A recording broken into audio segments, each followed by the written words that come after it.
जीवित पुत्री का व्रत कथा। दो पंछी थे, जिसमें एक का नाम चीली था और एक का नाम सियारिन था।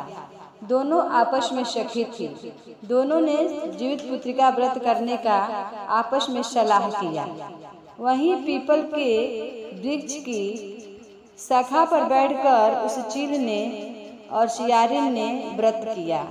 फिर वहीं चीली किसी उत्तम ब्राह्मण के मुंह से यह कथा जीवित पुत्री का व्रत का सुनाई और पीपल के खोते में बैठी हुई अपने सखी को सियारिन को सुनाया।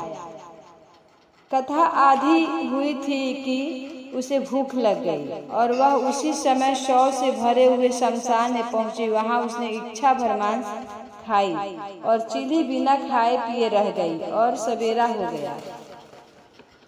सवेरे वह गौशाले में गई और वहां गौ का दूध पिया। इस तरह नवमी को उसने पारण किया। कुछ दिनों के बाद वह दोनों मर गई और अयोध्या में किसी धनी व्यापारी के घर में जन्मी। संयोग से उन दोनों का जन्म एक ही घर में हुआ, जिसमें सियारिन ज्येष्ठ हुई और चीली छोटी।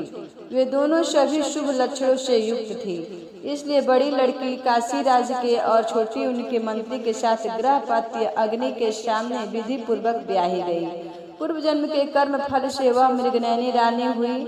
जिस किसी भी संतान को उत्पन्न करती वह मर जाती थी और पूर्व जन्म के बातों को स्मरण करने वाला मंत्री की पत्नी वे अष्टवसुओं से सहस्त्र तेजस्वी 8 बेटे उत्पन्न किए और सभी जीवित रह गए। अपनी बहन के पुत्रों को जीवित देखकर ईर्ष्यावश राजपत्नी ने अपने स्वामी से कहा कि यदि तुम मुझे जीवित रखना चाहते हो तो उस मंत्री के भी पुत्रों को उसी जगह भेज दो जहां मेरे बेटे गए हैं, अर्थात उन्हें मार डालो। यह सुनकर राजा ने उस मंत्री के बेटों को मारने के लिए कई प्रकार के यत्न किए, पर मंत्री के पत्नी ने जीवित पुत्रिका के पुण्य बल से बचा लिया। एक बार राजा अपने आदमियों से मंत्री के पुत्रों को सिर कटवा कर पिटारी में रखवाया और वह पिटारी उनके मंत्री पत्नी के पास भेज दिया, किंतु वे 8 सिर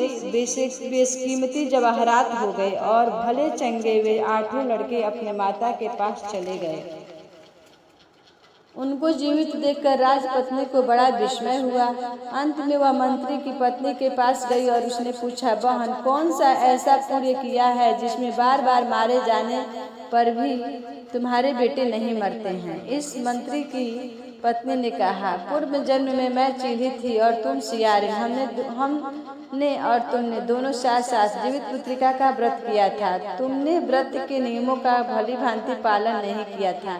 इसी दोष से हे बहन, तुम्हारे बेटे नहीं जीते हैं। ओ राजरानी, अब भी तुम जीवित पुत्रिका व्रत को करो तो तुम्हारे बेटे दीर्घायु होंगे। मैं तुमसे सच सच कह रही हूँ। उसके कथा अनुसार रानी ने व्रत किया, तभी से उसके कई बेटे सुंदर और दीर्घायु होकर बड़े बड़े राजा हुए। सूत जी कहते हैं कि सब प्रकार का आनंद देने वाला मैंने यह दिव्य व्रत बतलाया। स्त्रियां चिरंजीवी संतान चाहती हैं तो वे विधि पूर्वक यह व्रत करें।